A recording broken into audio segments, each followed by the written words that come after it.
ఇది ఎలా బ్రేక్ చేస్తుందని మీరు అడగచ్చు నన్ను. డయాగ్రాండ్ అనేది మన బ్రాండ్ నేమ్. దీంట్లో 5 types of protein specifically formulated for diabetic patients.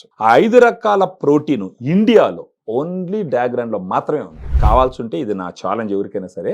5 రకాల ప్రోటీన్ ఏంటంటే సోయా, కెసిన్, తర్వాత వే ప్రోటీన్, గ్రీన్ పీ అంటే పచ్చి బఠానీలు ఉంటాయి కదా ఆ ప్రోటీన్, తర్వాత బ్రౌన్ రైస్ ప్రోటీన్.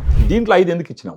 ఒక్కొక్క రకమైన సోర్స్ నుంచి వచ్చిన ప్రోటీన్ లో ఒక్కొక్క రకమైన అమైనో యాసిడ్ ప్రొఫైల్ ఉంటుంది. అప్పుడు డయాగ్రాండ్ పౌడర్ తీసుకుంటే వాళ్ళకి లీన్ మజిల్ మాస్, కొవ్వుతో పెట్టిన మజిల్ కాదు, పక్కా కండరంతో పెట్టిన కండరం మజిల్ ఇంప్రూవ్ అయ్యేదానికి అవకాశం ఉంటుంది. దీంతో పాటు ఫైబర్ ఉంటుంది, వైటమిన్స్ ఉంటాయి, మినరల్స్ ఉంటాయి. వాటన్నిటికి మించి L-కార్నిటిన్, టారిన్, ఐనోసిటల్ అని 3 ఉంటాయి. 30+ మైక్రో న్యూట్రియన్స్ ఉంటాయి. ఇది ఒక balanced diet diagram. For example, diabetes ఉన్న వాళ్ళు మార్నింగ్ 2 లెవెల్డ్ స్కూప్ తీసుకుంటే 25 గ్రామ్స్ పౌడర్ వాళ్ళు తీసుకుంటారు అనమాట.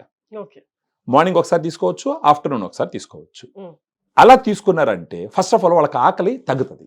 అట్ ద సేమ్ టైం శరీరానికి రావాల్సిన పోషణ వస్తుంది. ఇప్పుడు నీళ్ళలో తీసుకోవచ్చా? నీళ్ళలో కలిపి తీసుకోవచ్చు, పాలలో కూడా కలిపి తీసుకోవచ్చు. సో క్రేవింగ్ తగ్గుతుంది, వాళ్ళ శరీరంలో ఉండే కొవ్వు శాతం తగ్గుతుంది, గ్లూకోజ్ లెవెల్ కంట్రోల్ చేస్తుంది, వాళ్ళ ఎనర్జీని పెంచుతుంది, తీసుకోవాల్సిన టాబ్లెట్స్ రిక్వైర్మెంట్ కూడా తగ్గుతుంది.